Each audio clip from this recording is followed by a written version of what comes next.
Nous allons lire aujourd'hui un verset de la Srimad Bhagavad Gita.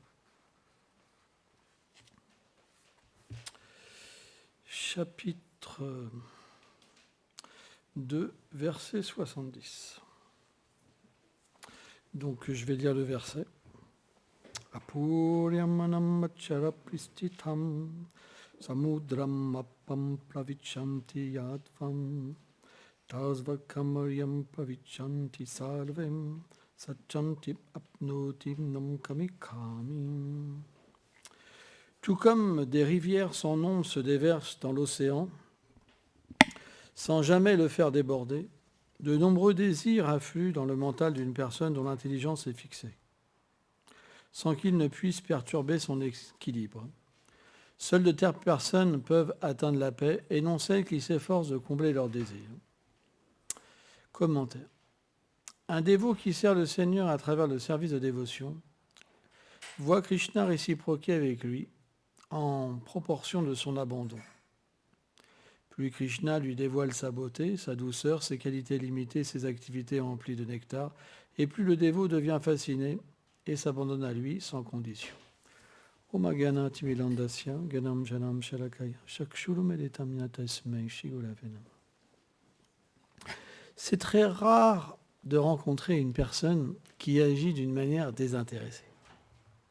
Vous pouvez avoir une belle voix, jouer bien de l'harmonium, être bien habillé par exemple, et puis apporter une certaine fascination aux gens, mais en vérité, vous jouez pour vous, pas pour Krishna, pour devenir une star. C'est très rare des personnes qui chantent pour Krishna. Extrêmement rare. Celui qui chante pour Krishna, il n'a pas forcément une belle voix, une belle apparence. Mais son cœur, il ressent des sentiments profonds. Il peut voir Dieu face à face. Pourquoi ? Parce qu'il vit pour lui. Krishna explique dans la Bhagavad Gita, Samam Sarvabhuteshu Navidvisosna Priya. En fait, cette personne, puisqu'elle pense qu'à Krishna, Krishna ne pense qu'à elle. C'est la nature de Dieu. Yetamam prapadante. Avec le cœur, vous faites les choses, de la même manière, vous le voyez. Si votre vie, c'est une vie intéressée, vous courez après votre bonheur, votre réputation, vous trouverez simplement un bonheur matériel et une réputation matérielle. Vous trouverez votre royaume, mais pas celui du Seigneur. Dans l'action intéressée, Vishwanath Chaitya Thakur explique, ça veut dire ceux qui sont intéressés par leur bonheur, par l'exploitation des énergies, etc. Jamais ils ne peuvent voir leur réalité suprême et voir le Seigneur tel qu'il est. Parce que leur intérêt est pour eux-mêmes. Dans le monde de la transcendance, il y a une règle. C'est l'abandon. Sharanagati. Sharanagati, ça veut dire j'existe pour lui, il existe pour moi. C'est ce qu'on appelle l'amour. Avant, c'est du business. Quand vous chantez pour avoir un nom, pour être connu dans le monde entier, on appelle ça du business. Et ça n'attire pas les purs dévots. Même si la voix est belle, ça les écœure plutôt. Par contre, si quelqu'un chante mal, mais qui chante avec de la sincérité, alors ça devient agréable. Parce que le plus important, c'est le sentiment. Dans notre vie, si on met des sentiments purs, le résultat devient pur. Ça veut dire qu'on se libère de l'identification avec le corps. On peut voir l'âme. On peut devenir complètement libre des pensées des autres. Libre de ce que les gens pensent. Complètement libre. Pourquoi ?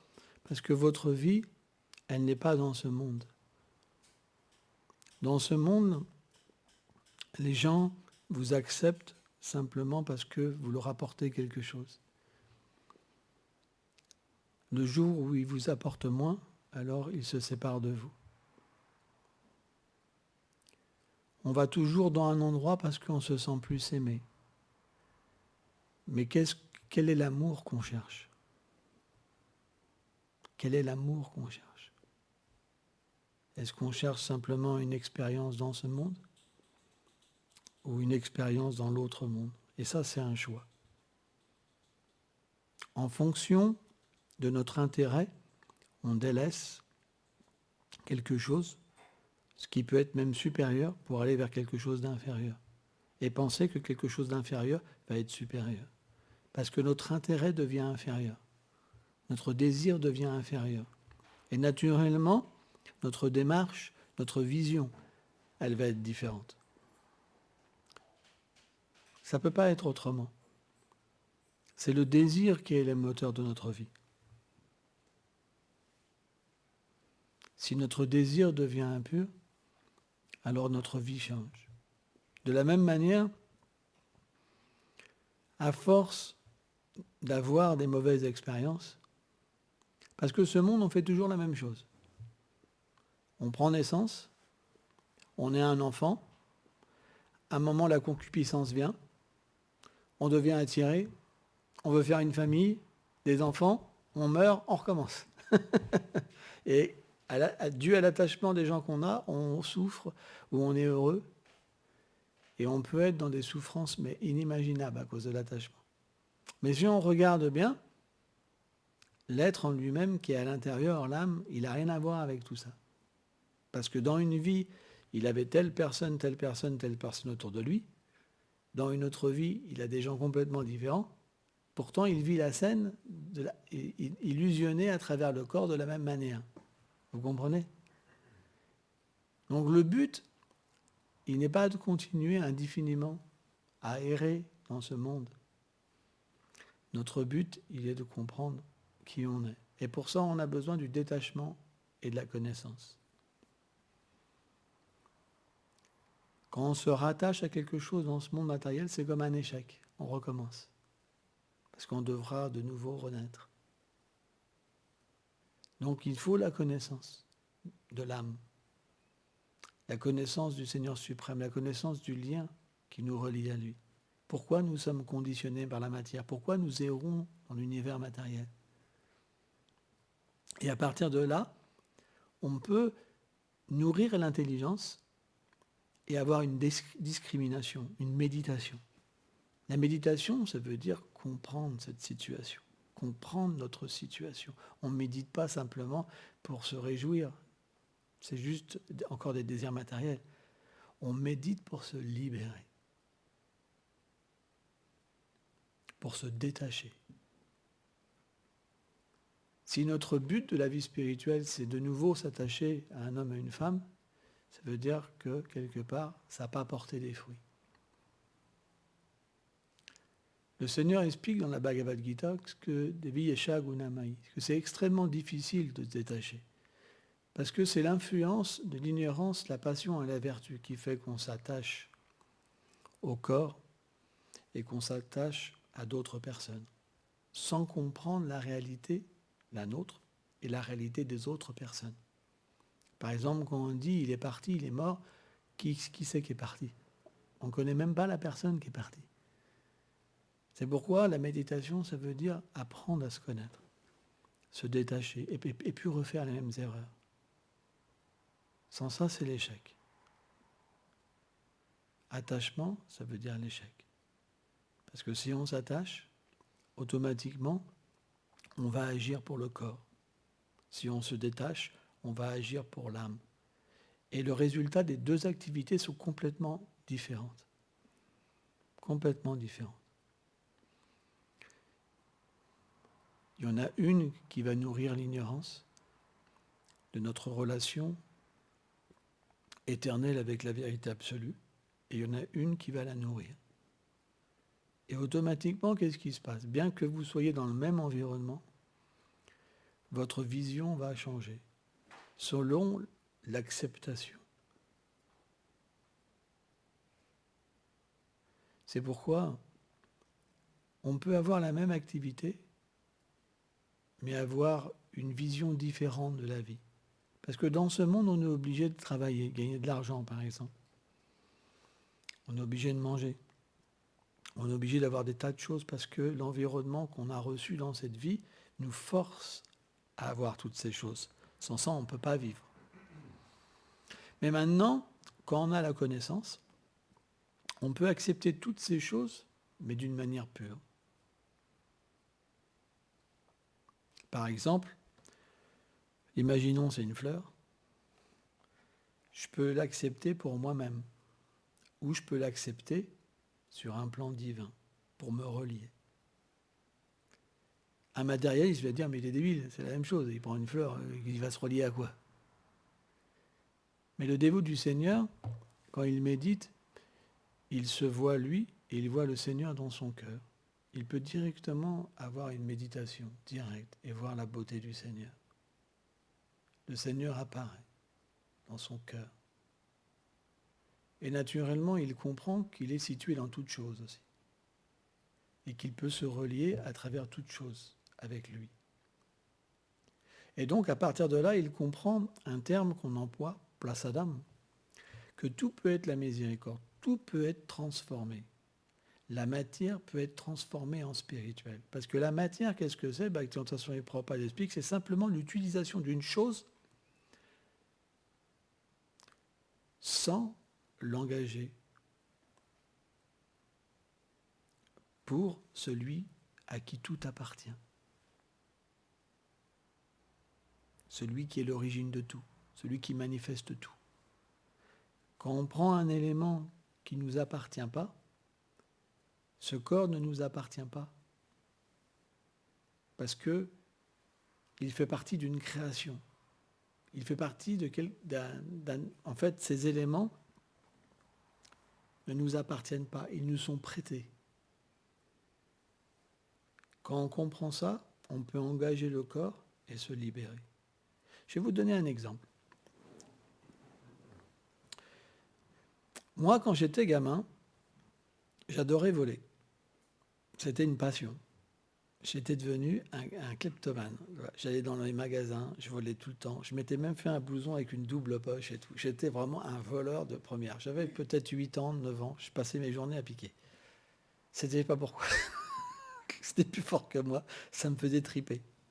Mais quand je volais, je ne me sentais pas bien. Je sentais quelque chose dans mon cœur qui me disait « c'est pas une bonne chose ce que tu fais ».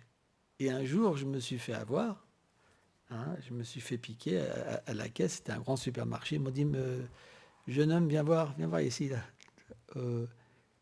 Vide tes poches. Alors j'avais une double poche, et là ils m'ont fouillé, et là ils ont trouvé plein de trucs. Ils ont appelé mes parents. C'était la première fois que je me faisais arrêter.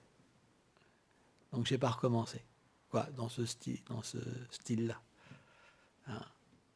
J'ai pleuré, je ne recommencerai pas. Mais quand on n'est pas en règle, on ne peut pas se sentir bien. On est comme incarcéré par l'activité, par les réactions de l'activité. Et bien de la même manière, tout appartient à Dieu. Parce que tout émane de lui. Ham Savasya Plabhava. Tout émane de lui. Tout est fait par lui et pour lui. Il s'est absolu. L'âme est une énergie du Seigneur. Le corps, c'est un mélange de l'énergie matérielle du Seigneur. Par exemple. Donc quand on utilise des choses en se les appropriant alors qu'ils ne sont pas en nous, on devient comme un voleur. Et un voleur, il y a une chose qu'il perd, c'est sa liberté. Et la liberté, c'est quoi? C'est de pouvoir se voir tel qu'il est. L'âme libérée, c'est quelqu'un qui devient libre des liens matériels, des réactions karmiques. Alors que l'âme conditionnée, c'est une personne qui est empêtrée dans les réactions de ses actes parce qu'elle pense que toutes ces choses sont à elle. Par exemple, quand vous pensez que quelque chose est à vous, vous devez vous battre pour les garder. Quand vous pensez que quelqu'un est un ami, si une personne la critique, vous devez en faire votre ennemi. Mais si vous entendez quelqu'un critiquer une personne que vous ne connaissez pas, ça ne vous touche pas. Et bien de la même manière, quand on devient l'âme, quand on réalise la nature de l'âme, on devient libéré de cet empêtrement. L'amitié, le fait d'avoir des ennemis, le fait de lutter pour l'existence, de lutter pour une réputation. Combien de personnes se suicident parce qu'on leur a manqué de respect, parce qu'ils ont perdu leur place, parce qu'ils ont perdu leur travail, leur ceci, leur cela. Moi, je me rappelle d'une dame qui était venue me voir et elle était venue me voir et elle voulait se suicider. Et c'est pas des blagues, hein, parce que en fait, elle avait perdu sa place. Elle avait retrouvé une place dans un poste inférieur et les gens qui la connaissaient avant, en fait, la regardaient maintenant comme quelqu'un d'inférieur. Vous vous rendez compte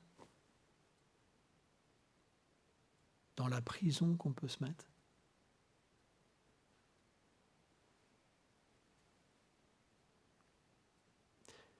Quelqu'un qui est libéré, peu importe si on le critique, peu importe s'il a une grande place, peu importe s'il a une petite place, il vit en lui-même. Il est toujours satisfait. Personne ne peut l'emprisonner. Personne ne peut lui faire du mal. Et il peut faire de mal à personne. Parce que la nature de son action, elle n'est pas dans ce monde. Parce qu'il a appris à agir d'une manière spirituelle. Et c'est ça le challenge de notre vie.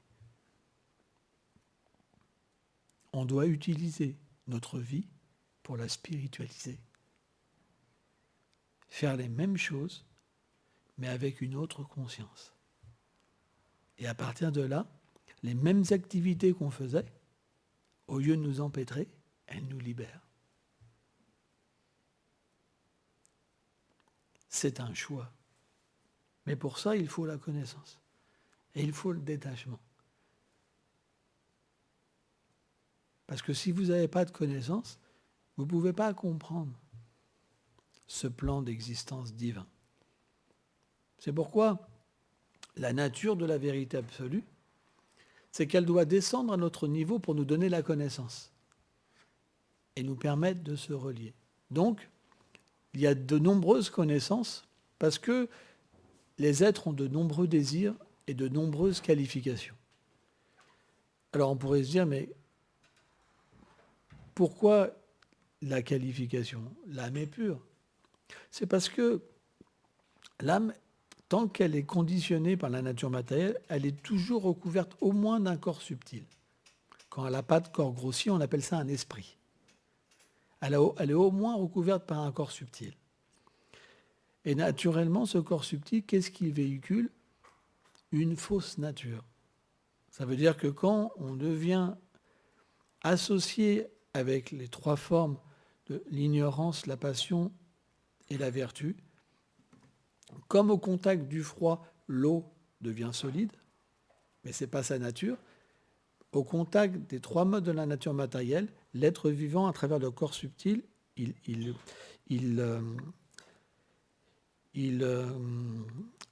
comment je pourrais dire, il développe une fausse nature qui le recouvre. Et à partir de là, il y a une qualification pour la spiritualité. Il y a des choses qu'on peut comprendre et pas comprendre. C'est comme, par exemple, si vous demandez à un animal de comprendre un temple, d'avoir une révérence, d'avoir une méditation, ça va être difficile pour lui. Parce que sa conscience ne lui permet pas. Pourtant, l'âme est dans le chien. Mais ça va être difficile. De la même manière, selon nos vies passées, nous avons acquis une nature, même avec un corps humain. Et cette nature, parfois, elle ne nous permet même pas de croire que l'âme existe, alors que nous sommes l'âme. Et il y en a qui réalisent l'âme. Et dans dans, cet éventail, il y a une progression et différents niveaux de conscience. Donc naturellement, cette vérité, si elle donne qu'un niveau de conscience le plus élevé, les autres, ils n'ont pas accès. C'est pourquoi, naturellement, différentes voies existent pour permettre à différents actes de progresser. Ça veut dire de rentrer en contact avec une conscience qui est plus élevée et changer leur nature graduellement. Comme l'eau qui est congelée, qui est de la glace, rentre en contact avec le feu ou avec le soleil et graduellement va refondre. Vous comprenez? Et bien de la même manière, c'est pour ça que la réincarnation, c'est quelque chose qui existe parce que l'être évolue graduellement. Il y a une évolution. Tout ne se fait pas en un moment. Vous comprenez? C'est quelque chose de graduel. Donc on ne peut pas tous accepter les mêmes choses. Il y en a qui peuvent accepter qu'ils sont l'âme. Et quand on accepte qu'on est l'âme, naturellement, on accepte que beaucoup de choses sont illusoires aussi. Comme l'attrait sexuel, par exemple, etc., etc. Alors que quelqu'un, par exemple, qui pense qu'il est le corps, il a besoin d'une voie où il peut, par exemple, accepter qu'il peut être amoureux de quelqu'un tout en étant dans une spiritualité, par exemple, gagner des biens matériels, faire des plans dans ce monde, etc., pour avoir une destination supérieure matérielle dans sa vie prochaine. Ce que les êtres appellent les planètes édéniques, le paradis, par exemple. Mais pour quelqu'un qui est situé au niveau de l'âme, c'est une illusion. Ça ne sert à rien. L'âme, elle n'a pas besoin de tout ça. Vous comprenez? Donc, suivant la condition, la conscience qu'on a, il y a des choses qu'on peut accepter et des choses qu'on ne peut pas accepter. Donc, s'il n'y avait qu'un savoir, ça ne marcherait pas. C'est pourquoi les écritures védiques, par exemple, elles sont divisées en trois principaux savoirs qu'on appelle Karma Kanda, Gyat Kanda ou Upasana Kanda, qui traitent en fait de l'ignorance, de la passion et de la vertu. Et quand les gens sont plus conditionnés vers quelque chose, alors ils sont plus attirés vers certains rites, certaines ascèses, etc., etc., etc., pour s'élever spirituellement. Et il y a bien sûr ce qu'on appelle le pur service de dévotion, le Sanatana Dharma, où l'être vivant peut comprendre sa nature pleine. Donc, tous ces plans d'existence, tous ces plans de conscience, ils ne sont pas sectaires. Ils sont simplement faits pour que les gens évoluent. C'est comme un escalier. Bhaktivinoda Thakur, un grand saint, explique, c'est comme un escalier. Vous avez une destination, mais vous devez prendre un escalier parce que c'est une progression. Mais cette progression, ça ne veut pas dire qu'il y a quelque chose d'inférieur. C'est simplement une même échelle. Quand vous arrivez en haut de l'échelle, vous pouvez voir comme vous êtes réellement.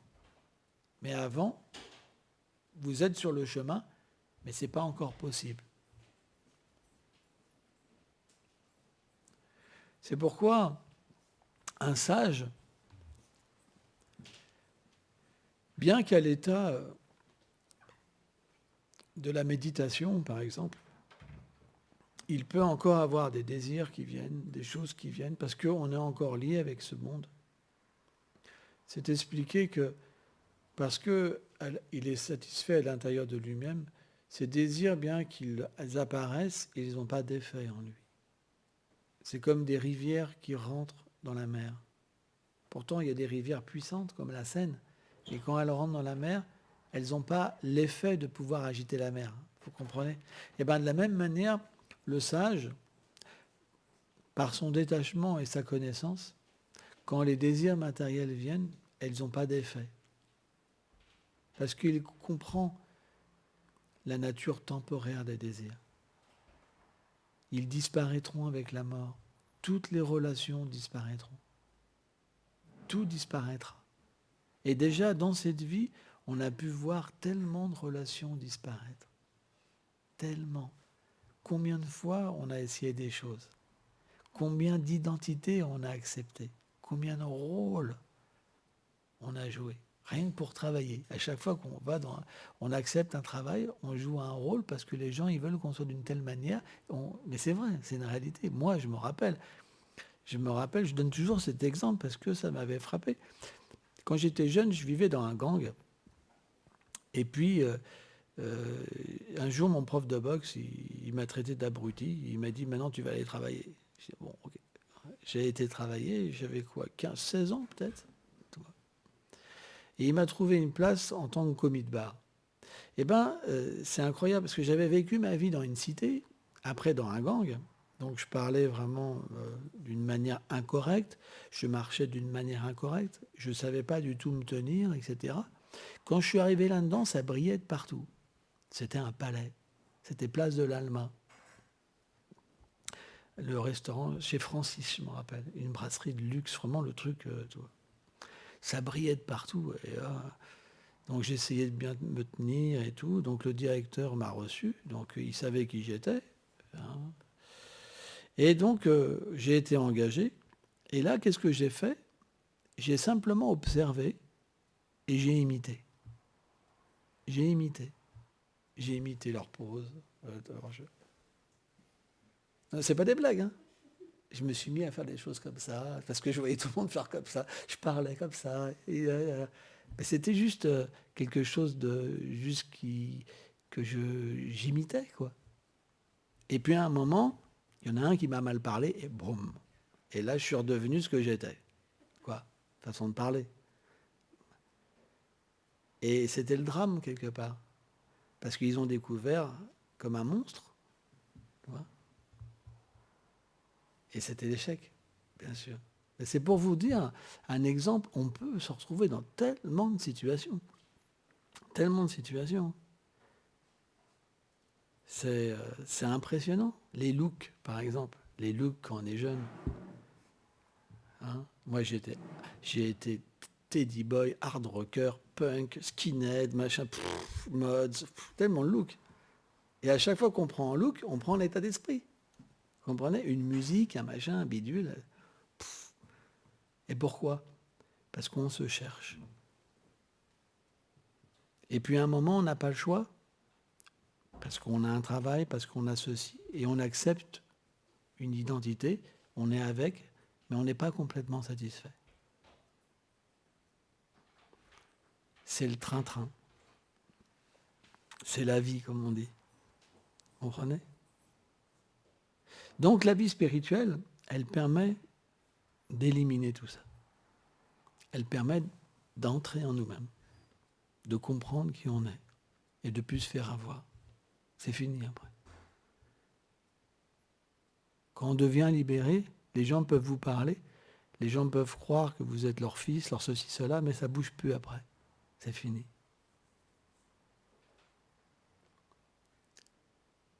Vous devenez complètement heureux.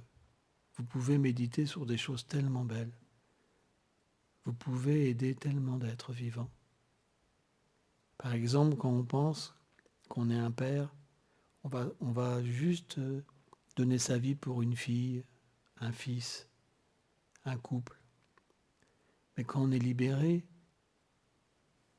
on accepte tous les êtres comme notre frère, comme nos frères et sœurs. Parce qu'on voit la vérité. On voit qu'on est relié à quelque chose de beaucoup plus grand. Notre amour est beaucoup plus profond. Il n'est pas lié à une illusion. Il n'est pas lié à des barrières. Vous ne pouvez pas tout avoir. Jésus disait, Manon est Dieu. On ne peut pas avoir l'illusion et Dieu. C'est incompatible. C'est incompatible. C'est pas possible. Vous pouvez avoir une certaine foi. Mais quand on parle de Dieu, ça veut dire pouvoir le voir, pouvoir le goûter. Pouvoir goûter un amour qui est sans limite. Et ça, pour ça, il faut naturellement vivre pour lui, comme il vit pour nous. Et à partir de là, on peut voir le lien que tous les êtres vivants ont avec Dieu. Pas simplement que les humains. On voit l'âme qui est dans l'arbre, qui est dans l'insecte, qui est dans la plante, dans le poisson, dans tout. on devient en harmonie avec tout. On ouvre notre conscience à un autre monde. Et encore, ça, c'est rien. Ça, c'est le plan du Paramatma. C'est pas grand-chose encore. Ça, c'est le plan de la vertu. Avant, c'est la passion et l'ignorance. On devrait être tous situés dans cette équanimité. Ça devrait être le minimum. Parce qu'avant, il n'y a pas de paix. Il n'y a pas de bonheur réel. On court après toujours quelque chose. Notre problème, il n'est pas réglé. Qui nous dit que demain, il n'y aura pas une guerre? Qui nous dit que demain, vous ne serez pas viré de votre travail? Qui nous dit que vous n'allez pas avoir un accident? Qui dit que une des personnes qui est la plus proche ne va pas disparaître? Tout est instable. C'est une réalité. Une fois, j'ai été au Havre. Je sais, mes paroles sont un peu dures. J'ai été au Havre, au musée à Caen. Non, à Caen, le musée de Caen. Il y avait une photo du Havre, c'est ça que je voulais dire. Avant et après. Une journée. Tout détruit. Une journée après. Ça fait drôle. C'est la nature de ce monde. Avec tout ce qui se passe en ce moment, on ne connaît pas le futur. Mais si vous acceptez la vie spirituelle à l'intérieur, peu importe ce qui va se passer à l'extérieur, ça ne vous perturbera pas. Parce que votre monde, il ne peut pas être détruit par des conditions matérielles. Et c'est ça la beauté de la spiritualité. Avec tout ce qui se passe en ce moment, est-ce que notre société va réussir à se stabiliser? C'est pas si simple. C'est pas si simple. Donc, si ça s'écroule, qu'est-ce que vous devenez? Est-ce que votre vie, qu'est-ce qu'elle va devenir? Vous devez vous poser des questions. Qu'est-ce que vous allez devenir? Ça repose sur quoi votre vie? C'est intéressant comme réflexion. Sur quoi repose votre vie? Et à partir de là, vous pouvez comprendre si c'est l'échec ou c'est le succès. C'est comme, par exemple, la bourse. Si vous faites un placement sur quelque chose qui ne va pas marcher,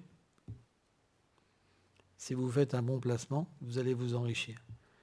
Et bien, la vie spirituelle, c'est ce qu'on appelle le bon placement. Parce que quoi qu'il arrive, ça ne disparaît pas. Merci beaucoup.